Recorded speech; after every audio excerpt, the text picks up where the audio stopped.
Darkness enveloped the damp cave, and the sound of terrifying screams echoed through the walls. The goblins were celebrating the death of their leader. One goblin with bloodshot red eyes went mad and declared himself the new leader. However, his comrade disagreed, believing that he had done the most work and should be the leader. Instead, filled with envy and rage, he charged at his comrade, biting into the other's nose. The cave was now filled with chaos. Screams rang out more violently. Other goblins gathered around, watching the battle with amusement and betting on who would win. It was their favorite pastime. Chaos brought endless joy to these simple souls. However, amidst the excitement, they discussed bringing the prey out to satisfy their desires. Because the old leader had hidden a human girl and had not touched her yet, they started whispering to each other, plotting to find and take her for themselves. Some goblins hesitated because the prey was protected by a different goblin. He was unlike the other goblins. While other goblins wore simple clothes to cover their private parts, he had covered himself with tattered clothes that covered almost his entire body, and his appearance was terrifying not only because of his clothes,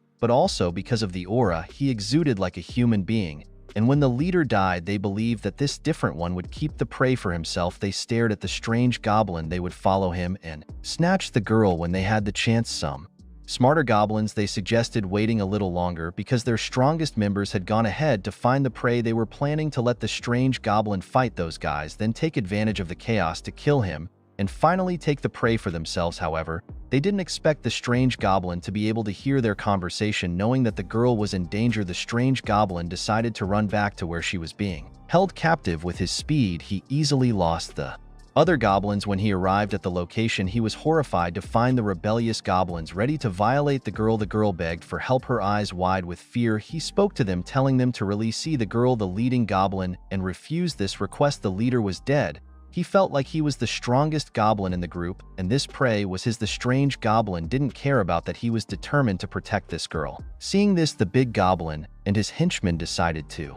attack and kill the strange goblin. Outnumbered, the strange goblin was quickly subdued, but he didn't give up. He didn't believe that these low-level goblins could defeat him, and more importantly, he didn't want to die here. Seizing the opportunity, he used his weapon to kill the biggest goblin, causing the others to fear. Never before had a goblin used a sharp weapon and attacked like a human being. The strange goblin pointed his weapon at the rest. His words were emotionless: leave or die. These words and the image of the giant being killed quickly frightened them. The remaining goblins fled, not forgetting to shout threats they would return with reinforcements to take him down when the other goblins left. But the strange goblin still wasn't letting his guard down. Trying to regain his composure, he knew that this was just the beginning of the hellish days to come when he decided to fight against his own kind. This girl's name was 𝗧𝗽𝗆. She supported him and thanked him for saving her once again.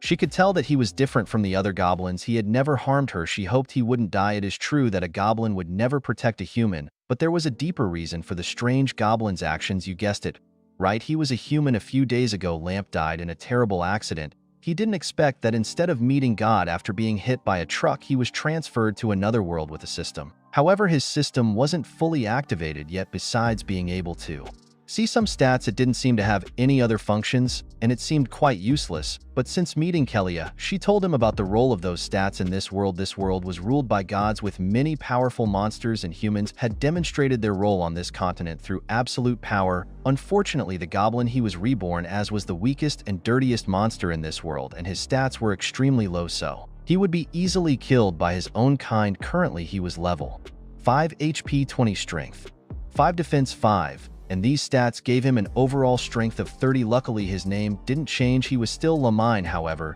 there was still a way for him to become stronger here, and that was through mating with girls. In this harsh reality, goblins were capable of becoming stronger through constant mating and procreation. However, they do not have a female gender, so they could only mate with other female creatures. That's why goblins constantly plundered and kidnapped women. Lamp, a former human, found doing so completely against his morals, but to survive he had to be stronger. This issue always worried him. Seeing Lamb's worry, the girl told him not to think too much. After spending days with him, she knew that he was completely different from the other goblins and really didn't want to live with them. With a hopeful smile, she promised that when the knights came to rescue her, she would tell them about how he saved her, because the knights were always fair and just. They would surely agree to let him live in her village. Her optimism gave Lamb the hope. He believed what she said. He was full of hope even if the system couldn't activate immediately, as long as he persevered until the humans came to rescue them and gained the protection of humans, he could survive. Then he could slowly figure out a way to fully activate the system. However, things weren't as easy as Lamb had hoped. To scream a sign of the goblins returning to them. Without hesitation, he ordered 𝗧𝗃𝗆 to hide, and she obeyed. Immediately, the first goblin appeared. It charged wildly at Lamb, screaming that humans had appeared and that it wanted Tote with the girl to become stronger because it knew that once it became stronger, it wouldn't be killed. The goblin ran frantically looking for 𝗧𝗃𝗆. However, its haste made it an easy target for 𝗧𝗏ine, who quickly killed the unfortunate goblin. 𝗧𝗃𝗆 quickly informed 𝗧𝗃𝗆 that humans were here to save her. 𝗧𝗃𝗆's face lit up with joy. She assumed it was a knight. She said she would go out to check. Lamp looked at her with concern. The appearance of a knight meant 𝗧𝗃𝗆 would be saved, and perhaps an opportunity for him to prove his worth. But his excitement was stifled when he saw a knight easily killing the other goblins with his strength. The knight wasn't putting in much effort to deal with the goblins. This human seemed to be venting his anger, clearly complaining that these filthy creatures had ripped his clothes. Seeing the human stats, Lamp was incredibly surprised. His name was Loader, level 25 with strength 30 and defense 50, equipped with platinum armor and an iron sword with a total power of 400. This was the highest stat Lamp had seen since coming to this world, making him question if Lower was actually human. While Lamp stood in place, amazed at how easily the human dealt with the goblins, 𝗧𝗃𝗆 excitedly approached, addressing Lower, delighted to see him. However, Lamp quickly noticed that Lower was raising his sword to attack 𝗧𝗃𝗆. With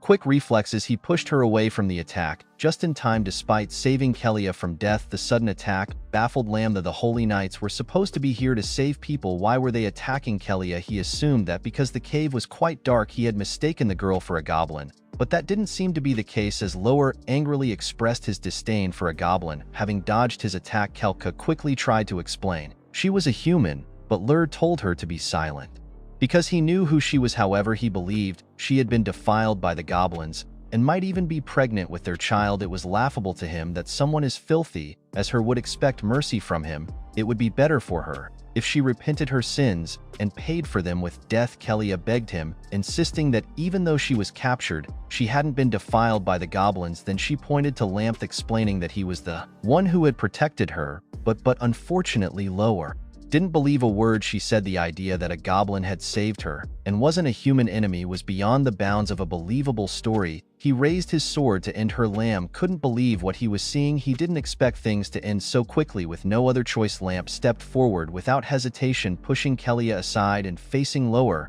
He hoped there would be enough time for 𝗧𝗃𝗆 to escape. Lamp grabbed his crude weapon and lunged at Lower. This was an outcome he hadn't expected, but even if he had to sacrifice himself, he wanted to protect the girl. This could be the act that would prove he was once human. But before the collision, an AA enveloped Lamb, leaving both him and Lower astonished. This magic came from a woman dressed in white. Her aura exuded holiness and solemnity. She demanded Lower stop because she felt this goblin was strange. This woman was none other than the 𝗧𝗃𝗆. Seizing the opportunity, 𝗧𝗃𝗆 crawled over and begged her to save them. helped 𝗧𝗃𝗆 to her feet and presented her to Lower, who had tried to kill her just minutes ago. Then EP turned her attention to Lambda and asked if he could understand what she was saying. Lamp was trapped within the barrier. According to what 𝗧𝗃𝗆 had told him, was the saint and the spokesperson for the divine temple. She could be his only hope of leaving this place alive. Lambda quickly responded that he could understand. He took a deep breath and kept saying he wasn't a monster of this world,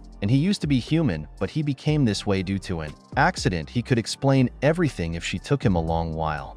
Lur thought this goblin was just a bit smarter than the others. Smiled. Goblins are usually stupid and lowly creatures. They can't think or speak fluently, but this goblin can speak, and this might be a blessing from the Holy Mother. The holy woman turned to 𝗧𝗃𝗆 and asked her to confirm if this goblin really didn't hurt her. 𝗧𝗃𝗆 happily confirmed that Lamb not only didn't hurt her, but he protected her from other goblins and gave her food. This pleased 𝗧𝗏. She realized the strangeness of the goblin. She decided to take it back to the temple and study it thoroughly before making any decision. Hearing this, 𝗧𝗃𝗆 was very happy because she fulfilled her promise to the goblin.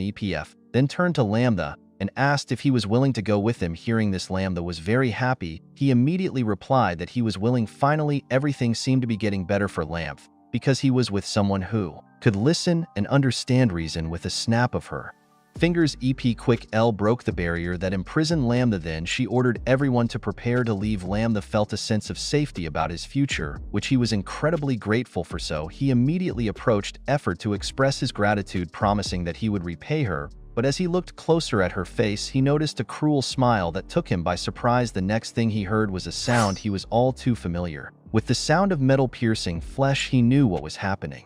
But he turned back in fear. The fear was immediately confirmed. 𝗧𝗴𝗀 was killed. The lifeless body lay motionless on the cold ground. 𝗧𝗴𝗀 was stunned, unable to move. The shock was too great. Just as he thought things were getting better, it turned out to be a cruel lie. At this moment, the voice of the woman he thought was the savior rang out along with the cruel laughter. She mocked his naivety and said that his willingly following her was the best way to repay her, and 𝗧𝗴𝗀 understood the cruel reality of this world.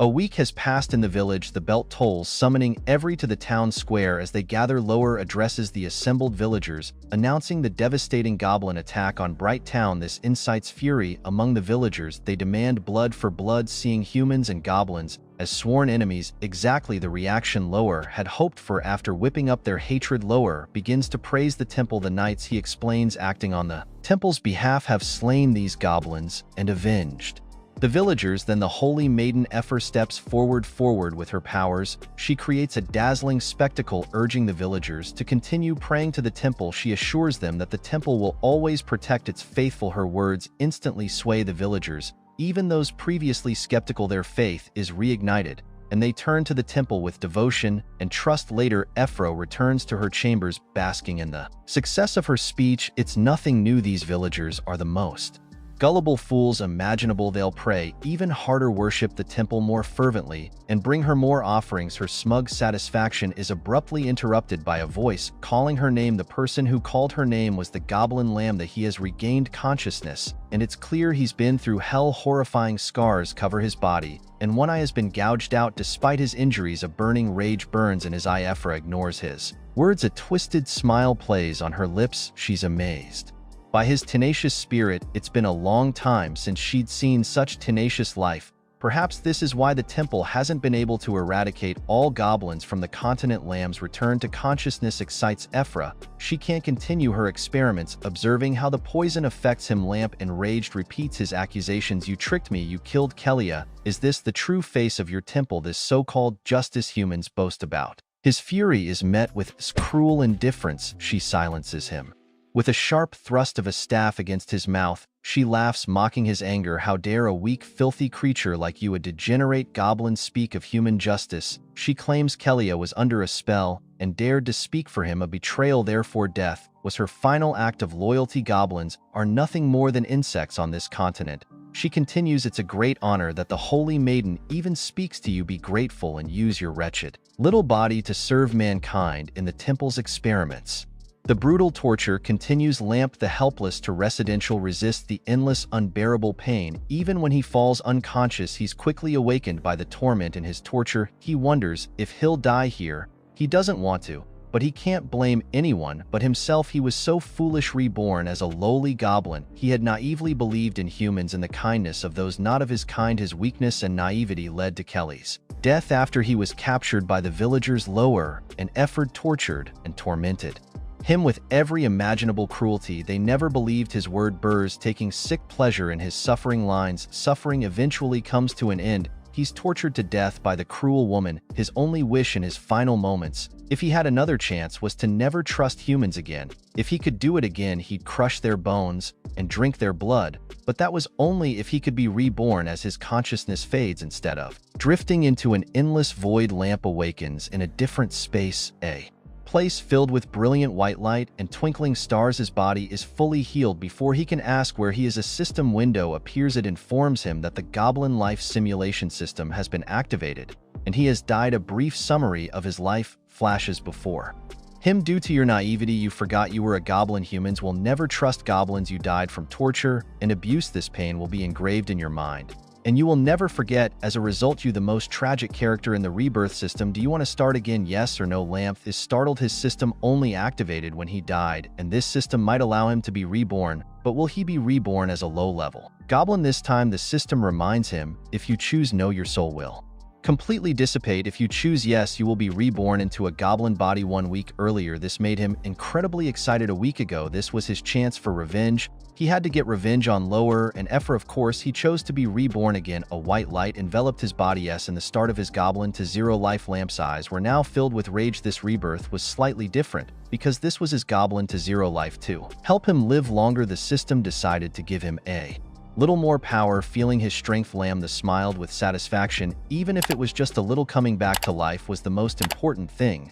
But it seemed this was his only chance, because the system immediately warned him of danger. People from the temple were coming, and if he died again, he wouldn't be reborn. This shocked him, but he didn't expect more. Being reborn once was already a miracle. He wasn't strong enough to fight the temple yet, so he immediately asked the system what he could do. The system explained that it was called the Goblin Life Simulation System. It could simulate his life and predict future events. Each different choice would lead to different outcomes. Each simulation required 24 hours to complete. After the simulation, he would earn points from each simulation, which he could use to exchange for items in the system. This made Lamp theme chuckle. This simulation method meant he could see the future, so he immediately started using the simulation. The system reminder displayed the current situation: escape the goblin cave. To escape, he had to make choices. 1. Warn his goblin friends and unite to face the humans. The reward would be 10 points. 2. Abandon the other goblins and escape on his own. The reward would be 5 points. 3. Hide in the cave and pray the temple people don't find him. The reward would be 0 points. Lamb thought about it.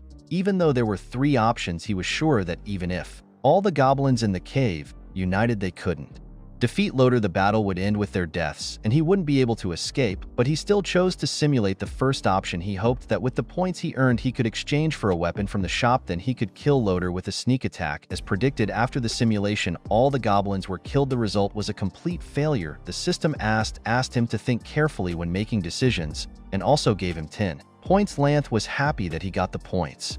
Even though his plan failed, he quickly opened the system shop. Many weapons appeared immediately, and he could exchange for them, but the problem was that his points were too low. The only thing he could exchange for was a short knife. It could increase his movement speed by 10% and his strength by 15 points. He grabbed the knife. Those stats were immediately added to his information panel. At this point, Lamb remembered 𝗧𝗴𝗀𝗆. He asked why he didn't see her. The system informed him that due to his rebirth, some events in this world had changed. 𝗧𝗴𝗀𝗆 wasn't captured by the goblins. She was living happily with her family in the village. Knowing this made Lamb very happy. A smile appeared on his face. He felt he had fulfilled his promise to bring her home. Now he had no worries on his path to revenge. The thing to do now was to escape and survive. He chose a narrow exit to go out. This place was small, so there would definitely be fewer guards. There were only 2 guards outside. They were discussing their work. These goblins were very weak, so they could easily complete their task. Lamb heard their conversation. He carefully advanced to the entrance of the cave. The 2 guards talked to each other. Since this passage was small, any goblin that ran out would be easy to kill. Lower had asked them to kill any girl who ran out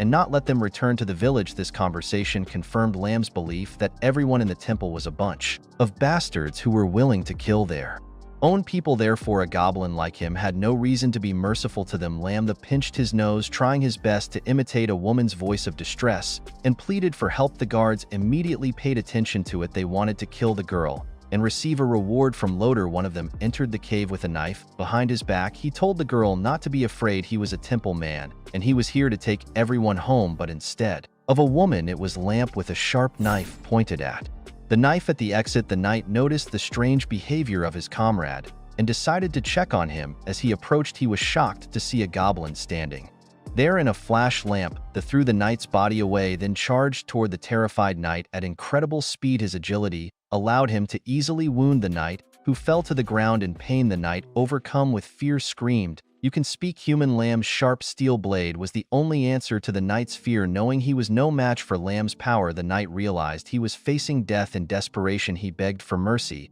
He knelt, pleading for compassion, and showed Lamb a picture of his family, hoping for a chance to return to them. He praised Lamb's intelligence, claiming he would understand that he was merely following the orders of the temple. He insisted that he was forced into doing what he did. The knight offered Lamb a bag of gold and a beautiful woman, promising to select the most alluring one for him. However, for a man like Lamb, who had been betrayed, these words only fueled his anger. The knight's true nature was exposed. He had planned to use Lamb's hesitation to kill him, but it was all part of Lamb's plan. He swiftly and coldly ended the knight's life. Lamb felt pity for the man's family, But he understood that sometimes ruthlessness was necessary. Evil needed to be eradicated, especially now that he was no longer human. His attention was drawn to a voice coming from the forest. It was Lower, and his men heading towards them. Lamb quickly took off the knight's clothes and left in a hurry, promising to find Lower and soon later Lur and 𝗧𝗴𝗀𝗏 arrived at the scene. They were stunned to find the bodies of the two temple knights. After examining the bodies, Lur suspected the goblin ambush. The clean, swift cuts were unusual. 𝗧𝗴𝗀𝗏 thought it was impossible for a regular goblin to kill both knights. She believed a goblin capable of such a feat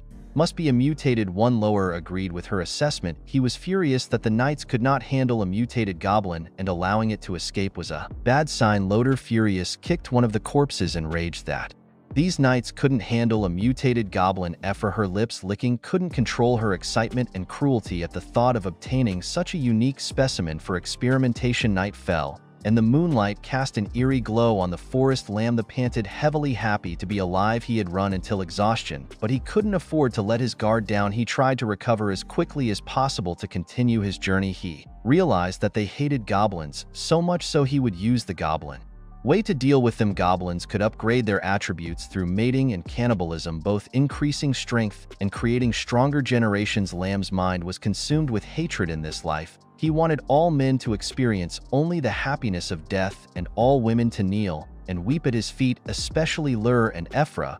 But his thoughts were interrupted by the rustling of leaves. He grew worried, thinking it was one of Loder's henchmen still pursuing him. He decided to strike first to gain an advantage. Without hesitation, Lamp stood up and charged at his opponent. The unexpected appearance of Lamp shocked and frightened the stranger, who stumbled backward. Lamp was shocked to find that this was a goblin. The sound it made him think that it could speak. Inertia made Lamp also fall forward. After recovering his posture, Lamp was surprised to find that this goblin had characteristics of a female. Why was a female goblin appearing at this time? According to everyone's knowledge, goblins were only male, reproduced by mating with other creatures. Her presence had changed Lamb this entire perception in confusion. His eyes were fixed on the female goblin. She thought he was about to do something. She quickly sat up and begged him not to hurt her, explaining that she was just fetching water. This only made Lamb more worried. How could this goblin speak complete sentences like him? To find the answer, he used his assessment skill to check her attributes. She was level 3, but her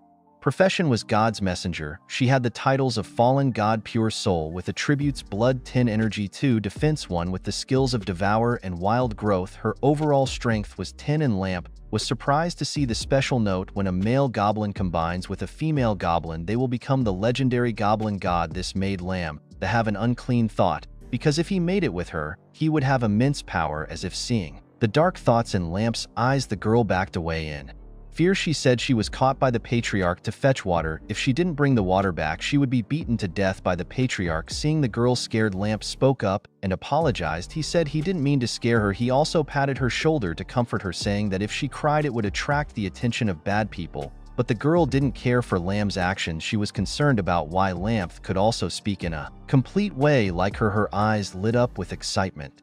Lamb laughed and nodded. Because of her cuteness, this was reasonable, because ordinary goblins couldn't speak, and maybe she rarely talked to other people in the tribe. However, Lamp's line of thought was once again interrupted. He noticed the girl was clinging to his cloak. She said Lamb was good because the other goblins just beat her up. This was the first time a goblin treated her like this. The girl suggested that Lamb return to her tribe with her. This surprised Lamb that he didn't expect there to be a goblin tribe nearby. He still didn't know if the Loder people were chasing them. It wasn't suitable to ABC right now, and he needed to find a safe place to hide. Lamp's eyes lit up. This was a good opportunity for him to recruit his first followers. Right after that, he suggested that the girl take him to her tribe. The girl agreed without blushing, it seems, because this was the first time she met a goblin as handsome as this. She immediately agreed to take him to her camp soon. After they arrived at the goblin camp, Lamp's appearance made the other goblins extremely wary because he was a stranger and dressed like a human, something goblins had never seen before. Lamb calmly observed. With the number of goblins here, he felt very satisfied and decided to start building his kingdom from here. With a calm attitude, he explained to the goblins that he wanted to join them and he wanted to meet their leader, but this proposal was immediately rejected. That he cited that a freak Like Lamb couldn't meet the patriarch, they decided to capture Lamb and then bring him to see the patriarch. At this time, the girl worriedly stepped forward to block the goblins. She said that Lambda was a good person. The commotion had attracted the patriarch's attention. He inquired about the situation. His appearance surprised Lambda a little. The patriarch's name was an old goblin with a staff decorated with many skulls. He looked very ferocious. His appearance was completely different from the goblins Lambda had seen before. Besides his clothes, he also had very high stats with level 25 priest profession, blood 102 Monet 29 defense 17 with the skills of Devour, Summon, Thorn, control equipment is Skull, Staff, and Bone Chains, and has an overall strength of 200. Lamb's eyes lit up with vigilance. He didn't expect there to be such a strong goblin in this tribe. The goblin leader, after appearing, slowly walked towards Lamine. He looked at the female goblin, asking if she had brought the stranger back to the camp. The girl, filled with worry, confirmed that she had brought Lambda to the camp, explaining that he had nowhere else to go with his terrifying red eyes. The leader praised the girl for doing a good job, but then to her surprise, he ordered other goblins to grab Lamb, intending to kill and eat him. The goblins, excited at the prospect of a meal, jumped up in glee. They pushed the girl aside and pointed their weapons at Lamine. Lamine immediately pulled out his weapon, calming them to stop. He claimed to have the ability to create weapons, and that joining their tribe would make them stronger. The iron knife in his hand immediately caught the leader's attention. He quickly ordered the other goblins to stop and rush towards Lambda. He brought his nose close to Lamb's face, claiming that he smelled deception on him. However, he also wanted to know what kind of weapons Lamine could create using his knowledge of modern technology. Lamp explained that he could make weapons out of iron provided they could find iron, or he promised that with enough time he could create weapons more powerful than the knife. He thought to himself, this goblin shaman could speak very clearly. It seemed the higher the level of the goblin, the more intelligent they were. Seeing the leader hesitation, Lamp emphasized that with iron weapons the tribe would have a chance to win against humans or other monsters. The goblins began to discuss, acknowledging that possessing iron weapons would be incredibly beneficial. They felt that goblins compared to humans were weak creatures, but with iron weapons they could move north to snatch girls for mating. Faced with the immense benefits of iron weapons, the leader agreed to give Lamb a chance. He demanded that Lamb find iron ore and create weapons within 3 days, or he would be eaten. Not only him, but the female goblin would be eaten too. Hearing this, the girl became extremely worried. After giving his demands, the leader and the goblin horde left. Comforting the girl, Lamb looked towards the leader with a hint of anger. He 𝗖cie judged the leader as a cruel person willing to kill even members of his own tribe. When enraged, Lamp suppressed his anger, knowing that he couldn't defeat the leader with his current strength. He needed to use this time to create weapons and become stronger. The next day at dawn, Lamp led the goblins in the tribe to search for iron ore. It was now night, and the moonlight made the forest seem frightening. The female goblin Gobu was also with them. She was incredibly exhausted, stating that she couldn't walk anymore. She had been walking all day and was utterly drained. She didn't receive any help from her own kind. Instead, they beat her, calling her ugly and threatening to kill her if she didn't find the iron ore. She kept pleading, but the abuse didn't stop. They wanted to kill her right then and there. For being lazy, unable to bear the sight, Lamp picked up a rock and threw it at the head of one of the goblins. This action caused them to look at him with angry eyes. Line explained that he wanted them to follow and help find the iron or not to fight. He said he would tell them what iron ore looks like, and that if they wanted to live and return, they should go to the valley ahead and bring back some iron, or if they didn't listen, he would kill them right then and there. Lamp took out his knife and glared at the 3 goblins with a terrifying expression. This threat terrified them as they imagined him killing them with the iron weapon. They rushed off to find iron or not, forgetting to threaten Lambda with death if he failed to create weapons. Lamb thought to himself that sooner or later they would kill him after obtaining iron tools. The task at hand was to become stronger. Looking at Gu's information, the notification about mating with her to become a goblin god caught his eye. Lane decided it was time to do the things adults do. Seeing Gobu crying, Lamp told her to stop. He sat down beside Gobu and asked her if she wanted to follow him. He promised to protect her, feed her, give her a warm home, and ensure no one would bully her. The girl was confused at these words, asking if he was telling the truth. Looking at the girl sincerely, Lane affirmed that everything he said was true. However, he was currently too weak to prevent further bullying. He needed to become stronger, and Gobu was the only one who could help him. The girl, confused, asked what she could do to help him become stronger. Lamp felt a little embarrassed, but he said that if they made it, he would become stronger. This made the girl's face turn red. The girl looked at Lamp with suspicion, asking if he was telling the truth. She said she had never tried this before. Lanth was also a little flustered about bringing up this topic. He reassured her that everything would be fine and that Hugh would help her if she wanted it. Without waiting for her response, Lamp gently kissed her soft lips and then laid her down on the ground. The girl, embarrassed, agreed, saying she would bear his children. Then shy sounds echoed through the air. At the same time, notifications appeared one after another, informing him that mating had raised his current level to level 7, and the sound of upgrading echoed the increased level, also increased his attributes. After a while, Lamp's body began to change, his muscles becoming more defined. He was now level 7 with 40 HP, 10 strength, 6 defense, and a total strength of 65. Lamp was surprised at the change in his body. He thought that if he continued like this, he could defeat the goblin leader. Lei 9 warmly stroked Gu's head. He told her that she was his wife now, and he would protect her forever. The girl blushed and, exhausted, thanked Lambda, calling him a good person. At this moment, a cry for help caught their attention. Looking in that direction, they saw a goblin running towards them in fear, followed by a large wolf. What caught Lamb's attention was the iron ore in the goblin's hand. He didn't expect to find iron ore here, but before he could get it, he had to deal with this problem first. Lamb immediately grabbed his knife and asked Gobu to wait there for him. Gobu looked at Lamb with trust, reminding him to be careful. For Lamb, this wolf was a test of his strength. The wolf was about to catch the unfortunate goblin, who was desperately trying to escape. But Lamb suddenly appeared, wielding his sharp iron knife, and charged directly at the large wolf. The fleeing goblin was completely taken aback by this action, then filled with fear when it saw Lamb kill the wolf with one blow. In the goblin's eyes, Lamb had become a terrifying figure. When Lamb asked it to give him the iron ore, it immediately handed it over, overwhelmed with fear. Holding the iron ore in his hand, Lamb laughed with delight at the high quality of the ore. Now they needed more of this, and after they returned, he would make weapons for the goblins in the tribe. 2 days passed, and with the help of other goblins, Lamb was able to successfully create a spear with an iron blade. Although it wasn't pretty, it was a major accomplishment for Lamb and the goblins. The goblins couldn't believe that Lamb could actually create a weapon out of iron, but they wondered if it would actually work. To prove the effectiveness of the new weapon, Lamb easily plunged the spearhead into the tough skull of the number 1 crocodile wolf. As expected, the spear had easily pierced through. This demonstration astonished the other goblins. The goblin Lamb had saved before was incredibly excited, pointing at the crocodile wolf's corpse. He said he had seen Lamb kill the wolf in just a few seconds using the iron weapon, and that he really could make weapons. The other goblins agreed that the iron spear was much more powerful than the stone spears. While the goblins were discussing, Lamb held the spear high and asked them if they wanted weapons like this. Without hesitation, the other goblins shouted excitedly that they wanted one and hailed him as a god. Only one of the goblins present was not happy.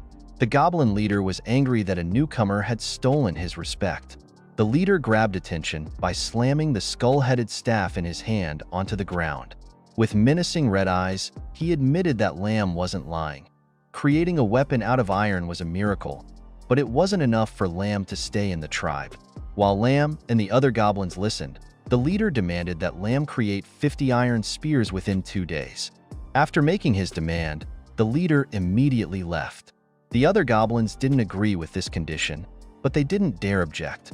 They felt the leader was too cruel and decided to help Lamb complete the task. Lamb wasn't surprised by the condition. He laughed confidently, feeling it was very advantageous that he had now earned the respect of the other goblins. This was a good step forward in his plan. On the day of the delivery, Lamb had completed 50 iron spears. The goblins in the tribe were also very happy that Lamb could stay in the tribe. With the same menacing look and cunning smile, the leader said he was very satisfied that Lamb had completed the task and could now stay. To celebrate Lamb joining the tribe, the leader decided to hold a feast and demanded that everyone participate. The goblins immediately started dancing and celebrating.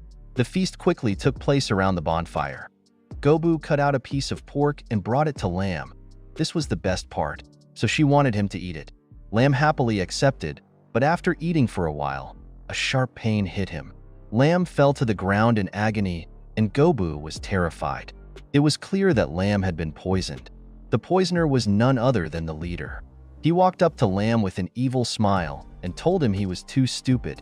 The leader said he knew Lam's true intentions, and those who dared challenge his authority had only one place to go: hell. Before Lam could speak, the leader grabbed Gobu's hair and pulled her towards him. The leader said he saw that Lam cared about her very much, so now he would let Lam experience the pain of watching her die in front of him. A red line of blood appeared on Gobu's neck as the leader's claws stabbed into her. The leader wanted to crush Lam's arrogance and make him suffer. In Gobu's terrified eyes, a red stream of blood spurted out, but it wasn't Gobu's blood. It was the leader's, as his arm was cut off. Lam had done it. The leader fearfully asked why he could move after being poisoned. Lam smiled and said the leader was an idiot. When facing a villain like him, he was always vigilant, and he was just pretending. But actually, Lam knew he was going to be poisoned because the system had warned him. The leader was now incredibly angry. He had no choice but to fight. He had lost an arm, so his fighting power had decreased. He used the bone chain in his hand to attack Lam. Lam also quickly attacked with his speed. Lam easily dodged the attack, jumped, and aimed his iron knife at the leader's head. The leader was killed. The goblins saw that their leader was dead and were terrified. Lam looked at them and declared that he would be their new leader. He would lead them to become a powerful goblin tribe, and they would always have meat to eat. Lam hugged Gobu and raised his knife high. He declared his supremacy over the tribe. With Lam's strength, the other goblins readily agreed to him being their leader. After all, they were simple-minded creatures who only cared about meat and mating. The reward Lam gave for their loyalty was the leader's corpse.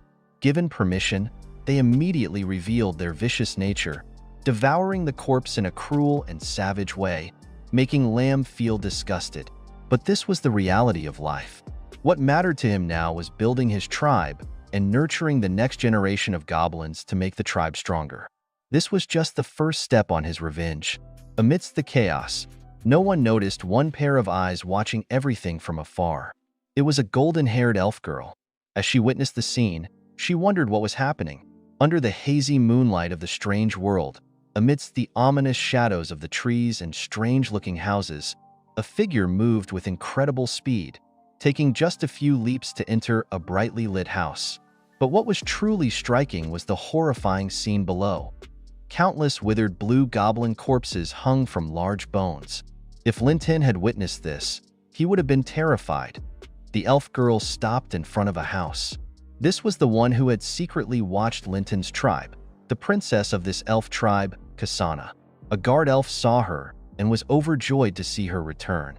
Ignoring the guard, 𝗖cie𝗽𝗆𝗆𝗆 immediately went inside. The guard was worried, wanting her to stop as if there was something inside she shouldn't see, but 𝗖cie𝗽𝗆𝗆𝗆 didn't care. She said she had important news for her mother. Pushing the door open, 𝗖cie𝗽𝗆𝗆𝗆 rushed in and shouted, "Mother, I have something very important to report. There's strange activity in the goblin tribe in the eastern forest." But the scene inside left her utterly bewildered. Elves are known as a noble race with brave warriors. Yet here was a promiscuous elf, her full breasts on display in her revealing outfit, enjoying special attention from two men. 𝗖cie𝗽𝗆𝗆 blushed, stammering apologies and saying she had something to do. Before she could turn away, the queen's voice rang out. She demanded 𝗖cie𝗽𝗆𝗆 stop and asked what urgent matter had brought her there so hastily. 𝗖cie𝗽𝗆𝗆's eyes turned serious, and she once again mentioned the goblins in the forest. The queen didn't seem interested. She considered goblins low-level, weak, and filthy creatures. 𝗖cie𝗽𝗆𝗆 quickly explained, "I found the remains of a bear in the demon forest, completely chewed up. There are signs of a struggle, many goblin footprints on the ground. The bear was likely killed by goblins from the demon forest. That giant bear is practically the strongest creature in the forest. Those goblins shouldn't be able to kill it." Her voice grew anxious. "A few days ago, I saw the goblin leader killed by a young goblin. I'm worried the bear's death is connected to that goblin." The queen was slightly surprised to hear about the new leader, but didn't seem overly concerned. What interested her was the growing number of goblins. The queen snapped her fingers, asking the man to continue serving her. She ordered 𝗖cie𝗽𝗆𝗆 to lead a group to eliminate the goblins, but told her not to kill them all. Leave a few alive. This wasn't out of kindness. The queen wanted to harvest the hearts of living goblins to brew a tonic for the elf men in her tribe. Of course, 𝗧सँग knew the effects of this potion. Hearing this, her face flushed again. Due to 𝗧सँg's diligence, the queen offered her a man for the night and even asked if 𝗧सँग had any special requests. 𝗧सँग was startled. This reward embarrassed her. She said she had to check on some things tonight and quickly bid farewell to her mother. Back at Linton's camp, the goblins were in a discussion. On the ground was a map of the elf tribe, painstakingly investigated by Linton's subordinates. The tribe consisted of 30 houses, all situated high up. Linton praised his subordinate, promising him 2 elf girls as a reward after defeating the tribe. He told everyone to prepare iron weapons. Hearing about the reward of 2 elf girls, the goblins were excited and eager, immediately going to prepare their weapons. Linton's expression wasn't joyful at the prospect of attacking another tribe. This was a world where strength determined survival. If he didn't build his tribe into a force, sooner or later they would be destroyed. Linton carefully analyzed the situation. There were 30 houses in the village. If each housed 2 elves, there would be a total of 60 elves, adding the 10 elves guarding the mine. The tribe would have at least 70 people. Looking back since their leader's death, Linton had led the goblins in crafting weapons and hunting monsters, leveling up their abilities. The goblins under Linton's command swept through the forest like a tidal wave, slaughtering countless monsters. These monsters, of course, were eaten, and by devouring them all, the goblins received new skills such as tusk attacks, skills that hardened their skin like stone, adding 15 points to their defense. Other skills included silent movement and venom production. Not all goblins gained skills from eating monsters, but the tribe's overall strength had improved. Some standout goblins had reached level 18 with high stats. Combined with simple iron spears and armor, they had a total strength of 250. The average strength of goblins in the tribe was now 200, but the elf tribe's collective strength was still significantly higher. This made Linton a little worried. This was a dangerous battle, and Linton wanted to prepare thoroughly. He decided to use the simulation system to find an effective attack method. Strange sounds quickly entered his perception. Looking into the distance, he discovered unusual signs.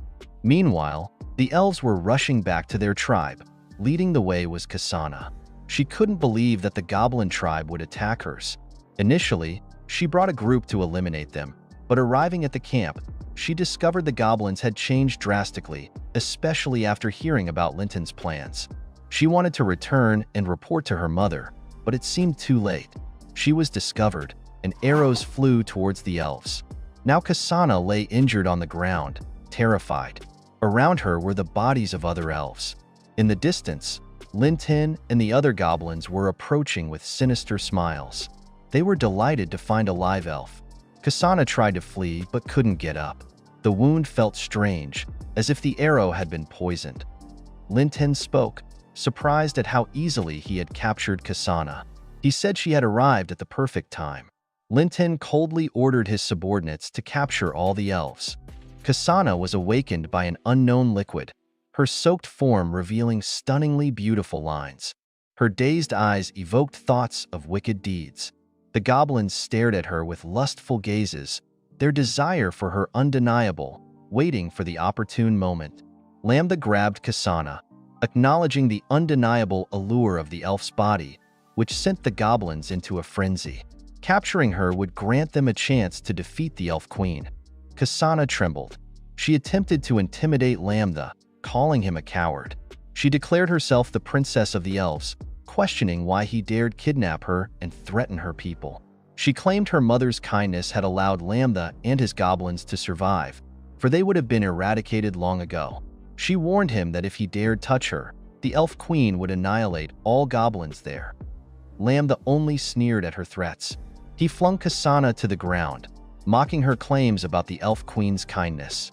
The surrounding goblins echoed his laughter. He pointed to a goblin, stating that what he had heard from his subordinate contradicted 𝗧सँg's narrative. He said his subordinates might be foolish, but they never lied.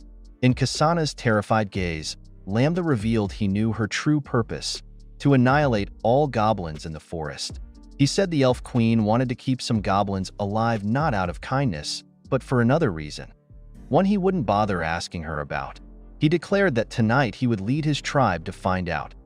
𝗬𝗏 commanded the goblins to feast on the dead elf and absorb their skills. The simple-minded goblins roared in delight, while 𝗧𝗏 was consumed by fear. Since his betrayal by humans, 𝗬𝗏 had become cold and cruel to his enemies. A survival tactic, it seemed. He looked at 𝗧𝗏 with an emotionless expression, announcing he would personally deal with her.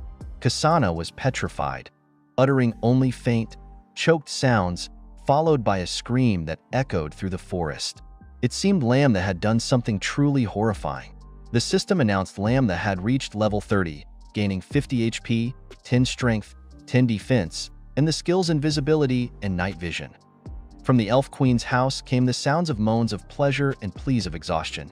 Inside, the queen felt heartbroken because her evil desires were not satisfied. She felt regretful that last time, she did not catch enough goblins to make tonics for these men. 3 men lay collapsed from exhaustion around her. She suddenly remembered 𝗧𝗏 and asked if she had returned. An elf quickly informed her that 𝗧𝗏 had left on a mission and had not returned, despite being past her expected arrival time. He suggested sending a party to help 𝗧𝗏, which would also provide them with more goblins to kill and further boost the tribe's fighting abilities. The queen gave him full authority to send people to help 𝗧𝗏 and kill the goblins. A voice pierced the silence, announcing that 𝗧𝗏 wouldn't be returning today. The words sent a jolt of fear through the group, a stark realization that they were under attack. The elf man was about to draw his weapon to fight when sharp iron arrows came flying, killing the unfortunate man instantly. The elf queen, with a mix of skills and luck, managed to catch one arrow but was terrified by the sudden appearance of goblins in her home. 𝗬𝗏 and his goblins entered through the window. He announced he had captured 𝗧𝗏 and that she would soon be carrying his child. He called the elf queen his mother-in-law, declaring they were now a family. The elf queen was disgusted by those words. She was furious and wanted to know what 𝗬𝗏 had done to her daughter. 𝗬𝗏 pretended to be emotionless and acted as if he didn't understand what she was talking about. This action ignited the elf queen's anger, and she charged at him, wanting to kill him immediately. However, it seemed she was exhausted after being served by 3 men, and her attack was like a child's play to 𝗬𝗏. He informed her that the elf tribe was currently surrounded, and, if she surrendered obediently, he would consider treating them well. The elf queen collapsed to the ground, feeling her body numb. She couldn't even muster the strength to sit up. 𝗬𝗏 informed her that the arrow she had grabbed earlier had the body fluid of a goblin, which would cause rapid paralysis upon contact. The queen tried to get up in anger, her body lacking clothing and covered in sweat, becoming alluring. Seeing his prey struggling, 𝗬𝗏 felt intrigued. He said that he knew she had used the goblin's heart as a stimulant. He was surprised that the elves were so depraved and used goblins like that. He guessed that she never imagined a day like this, a day when the goblins she despised would come here for revenge. Hearing these words, the elf queen felt even more scared. She realized that the person in front of her was the strange goblin she mentioned earlier. Screams and cries for help from outside came into the room. The queen asked what was happening, and 𝗬𝗏 sneered, saying that things seemed to have started. Without giving the elf queen a chance to wait, 𝗬𝗏 dragged her to the window, allowing her to witness the scene below. He urged her to consider surrendering as soon as possible. Below, the elf village seemed to be burning. Flames were everywhere, and war was raging. Goblins were killing the elves. The elves screamed and begged the elf queen to save them, pleading not to be captured by the goblins. Seeing her elf warriors weak against the goblins' attack, the queen's worry and fear overwhelmed her, and she asked a foolish question. She asked 𝗬𝗏 what he was to her tribe. 𝗬𝗏 understood what she meant and said that the elves' strength had not weakened. The problem was that his goblin tribe had become stronger, and they had no hope of resistance. When the elves were stronger, they slaughtered the goblins. Now the goblins were stronger, and it was natural for them to slaughter the elves. 𝗬𝗏 asked her to face reality and make a quick decision to minimize the damage. 𝗬𝗏 approached the elf queen and whispered in her ear that he still needed more powerful warriors, so he would let her live. Whether the others in her tribe survived would depend on her decision. Right now, outside, the elf men were still being slaughtered, and the girls were being captured by lustful hands. a barbaric scene. The queen's arrogance collapsed, and she knelt down and begged 𝗧𝗴𝗀, promising to fulfill all his demands as long as he did not kill her child. The queen sat down and showed her superiority. The 𝗴𝗀𝗆fruits were displayed in a revealing way. She assured him that she would bring them with her and bear children for him. In the previous episode, 𝗧𝗴𝗀 led his goblin army to attack the elf tribe, and the attack was victorious. 𝗖𝗍 is now the next morning in the goblin tribe. The sky is high with plenty of sunshine, and the scenery is incredibly beautiful. 𝗧𝗃 and the elf queen met. 𝗧𝗃 was happy to see her mother again, but she is now captured and has no hope for their future. The elf queen hugged her daughter. She apologized for underestimating the goblins. She didn't expect the goblin strength to surpass the elves like this. Currently, there are only women and children left in the goblin tribe. They no longer have the ability to defend themselves and protect the elf bloodline. Outside, the beautiful elf girls have been captured by the goblins as slaves. They cruelly use the girls as reproductive tools. This scene makes the elf queen very heartbroken. The queen realizes that they have become slaves. From now on, they can only try to survive in the goblin tribe. She asks 𝗧𝗃 not to give up hope. 𝗧𝗴𝗀 appeared next to the prison. He told the two to wait obediently to have children for him. He would provide enough food for both, but if they made trouble, he would kill both mercilessly. The elf queen is very obedient. She seems to have accepted her fate. She said she understood but had one request. Looking at the young elves who were playing with the young goblins innocently, the elf queen said they are her children. She begged 𝗧𝗴𝗀 to let her take care of those children. He is currently a goblin, but he was once a human. He understands the feeling between mother and children. He is a bit hesitant about this proposal from the queen. At the same time, the system also appears with a mission, the motherly love mission. At this time, 𝗀𝗄 called 𝗧𝗴𝗀. She said she couldn't take care of all the children by herself and suggested he let the queen take care of the children. 𝗧𝗴𝗀 understands that these children are the future of the goblin tribe. After they grow up, they will increase the tribe's strength. So 𝗧𝗴𝗀 agreed to the elf queen's request, 𝗖𝗍 this time. 𝗧𝗴𝗀 also checked his strength. He has currently met the requirements to upgrade himself. With the added stats, blood plus 20, strength plus 30, defense plus 30. 𝗧𝗴𝗀 was surprised when he met the upgrade conditions. The remaining stats were automatically converted into attribute points. 𝗧𝗴𝗀 smiled softly. He decided to continue the path of strengthening himself by mating with strong girls. His current strength can already challenge lower. After these elves give birth, he will go to lower for revenge. Quickly, another month passed in the goblin camp. There were cries of babies. The first children were born. By some miracle, the children born all have the appearance of a goblin. Their ugliness also scared their mothers, and they refused to accept the children as their own. But it's okay. Goblins are a creature with superior vitality. 𝗧𝗴𝗀 wanted to know how many children were born. 𝗀𝗄 calculated for a moment. She replied that there were about 30 to 40 children.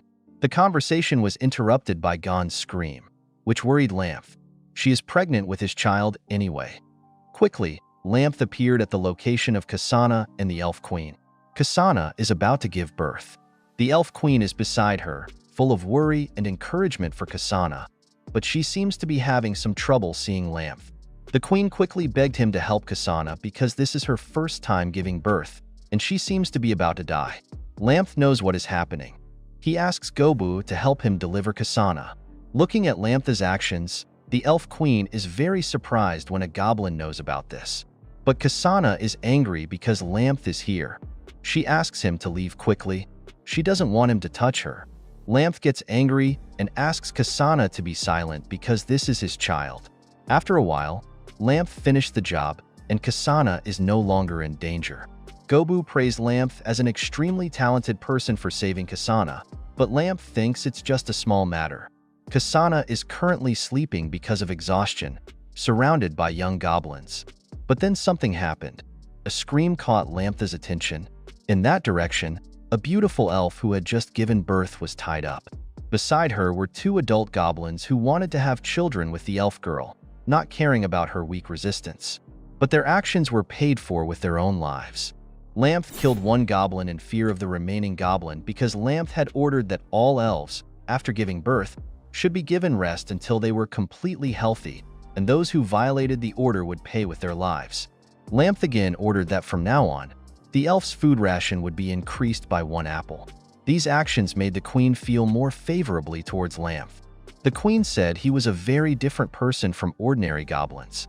𝗧 said it was just a normal action, and the elves would be more obedient if they were treated better. Ending a busy day, 𝗧 began to carry out simulations to earn points from the system to exchange for new technologies. The current storyline is, the goblins revenge with the content you have worked hard and captured the elf tribe and have fertilized all the elves. After a period of pregnancy, the elves gave birth to children with stronger attributes than normal. Realizing that the tribe's strength had increased, you decided to take revenge on 𝗧 and the others. You decided to return to the village alone and find the location of 𝗧 knights.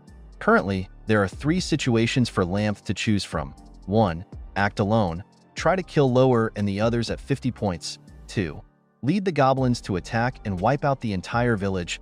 Add 30 points. 3.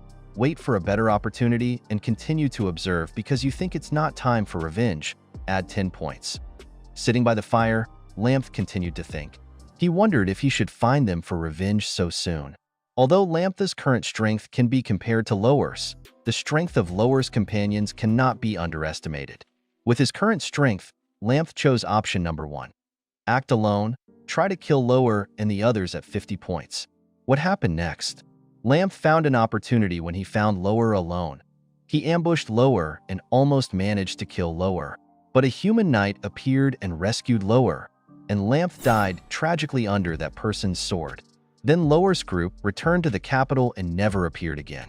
Immediately, the simulation process ended in a disastrous failure. Encountered the Holy Knight. No chance to escape. Rated 30 points out of 100 points. Reward multiplied by 30 life points. Simulated the Imperial City. The next time, in 9 days, 𝗧 was surprised that there was a Holy Knight in such a remote place and that 𝗧's group would leave the village and never return. So finding them for revenge is extremely difficult. Hatred has taken over 𝗧's mind. Knowing he doesn't have much time, he wants to get revenge quickly. 𝗧 decided to go to human territory. Currently, in the goblin tribe, besides him, 𝗀𝗡 is the most listened to by other goblins. He decided to put her in charge of the tribe for a few days. The elf queen thought this was a crazy thing to do. If 𝗧 came to human territory and was discovered by them, he would be arrested and killed. 𝗧 didn't care much. He said he had a grudge against humans, and he had to get revenge. Before this decision, the elf queen offered to help 𝗧 by using invisibility magic on him, helping him not to be discovered by humans. 𝗧 chuckled. That's what he wanted. 𝗧 said he didn't expect her to care so much about his safety. The queen used magic and said she was just afraid that after 𝗧 died, the other goblins would rebel and treat the elves cruelly. Her children are all here. Only when 𝗧 returns safely will they be safe. 𝗧 only felt that the elf queen was very cunning and knew how to survive. Looking at 𝗧 leaving, 𝗀𝗡 shouted she would help him take care of the tribe and hoped he would return safely. The scene shifts to the town of Quangmin. The air here feels heavy with tension. Knights patrol the streets, armed and watchful, while the faces of ordinary citizens reflect their worry. These knights patrol, scanning the area as if searching for something. They don't notice a shadowy figure lurking in a dark alley. This figure is 𝗧. He silently observes from the shadows, confused by the presence of the patrol and the town's heightened defenses. He suspects the Holy Knights have something to do with this. With growing suspicion, 𝗧 leaves the deserted alley. He walks for a long time without hearing anything about 𝗧's group. This strangeness makes 𝗧's steps become more hurried. The elf's invisibility spell ensures he remains unnoticed. To find useful information, 𝗧 decides to go to the town square, where many people are gathered. He notices a group of armed individuals gathered in front of a large bulletin board. The board displays a ranking list of the knights in the town. The ranking list isn't particularly interesting. There's 1 platinum-level adventurer, 2 silver-level ones, and the rest are bronze-level. What catches 𝗧's eye is 𝗧's name at the top of the list. This confirms that 𝗧 has grown stronger. This information is useful to 𝗧. He needs to use this time to gather more information and plan carefully. Rushing into things will inevitably lead to failure in his quest for revenge. 𝗀 quickly blends into the crowd, moving through the streets. Having been a human himself, 𝗀 knows that the best place to gather information is a tavern. To his surprise, even before entering the tavern, he hears a familiar voice. A cunning smile spreads across his face. Inside, besides 𝗀 and the knights of the temple, there's also 𝗧𝗴𝘀. They're happily drinking together. One knight, raising his glass, expresses gratitude to 𝗧𝗴𝘀 and 𝗀 for saving him from a four-armed ape monster. 𝗧𝗴𝘀 says this is Captain 𝗀's victory, and she wouldn't have been able to help without his exceptional skills. Another man argues that the monster was too weak. The fact that the knight couldn't defeat it proves his weakness. This sarcastic remark enrages the knight. He tells the man that their story doesn't concern him and orders him to leave. A heated argument ensues, and they're on the verge of a fight. The tense situation is quickly diffused by the tavern owner. He reveals that the dragon on Dragon Island is currently in its breeding season. It has been kidnapping livestock and humans to eat. He suggests the two go defeat it instead of causing trouble in the tavern. These words from the tavern owner also catch 𝗀's attention. He senses a sense of worry. If the dragon attacks this town, the capital's reinforcements won't arrive in time. Even if all the adventurers in the town unite, they wouldn't be able to withstand the attack of those ferocious dragons. Disaster seems to be looming over the town. These words make the atmosphere in the tavern tense. 𝗀 breaks the silence with a laugh. Haha, a few dragons? Nothing to worry about. Let me reveal something to you all. A holy knight is on the way here. 𝗀 confidently introduces the holy knight as his teacher. Once she arrives, she will join them in defeating the dragons. The king won't need to send his army. After the situation is resolved, their group will return to the capital. This news excites the crowd. They are astonished to learn that 𝗀's teacher is a holy knight. They feel confident knowing that a holy knight will help them defeat the dragons. If this is successful, 𝗀 will become the town's hero. Flattered by the praise, 𝗀 proudly stands up and raises a toast to everyone, celebrating the holy knight's arrival and their imminent victory over the dragons. While everyone is happily drinking, 𝗀 has a different plan. He needs to make the most of this opportunity. 𝗀 stands up, pays his bill, and leaves. His departure catches 𝗀's attention. He asks why 𝗀 is leaving without joining them for drinks. 𝗀 turns his head and looks at 𝗀, saying, "We'll have plenty of opportunities to drink together in the future." Then he leaves. His actions draw the attention of 𝗀 and his men, provoking their anger. Time flies by. The people in town cheerfully celebrate the holy knight's arrival. Inside a church, a blonde-haired woman is praying. 𝗀 stands behind her. 𝗀 politely addresses her, "Master, the dragons are wreaking havoc everywhere. They're getting closer to the town now. No one dares to let their livestock out. The dragons might attack our town." The woman takes up her weapon and stands up. She is a beautiful woman with captivating blonde hair. Her silver armor gives her a commanding presence. She asks 𝗀 about the things she requested him to prepare. 𝗀 reports, "I have prepared 10 dragon hunting crossbows, and I've placed them at the highest points in the town." The woman seems pleased. She tells 𝗀 to arrange everything well. If there's a mistake, it would be a huge embarrassment. The woman walks outside. The crowd below is immediately in an uproar. It's the first time they've seen the holy knight. They praise her beauty and wonder which man could possibly win her heart. Someone who thinks she is an unattainable existence. Even the king wouldn't dare to express an opinion about her actions. The woman looks at the worried crowd. The situation is very dangerous. It's unnecessary to gather so many people here. She orders the knights to disperse the crowd, but it seems that's no longer necessary. The commotion draws the attention of the dragon. It charges at the town, terrifying everyone. One unlucky person is taken by the dragon.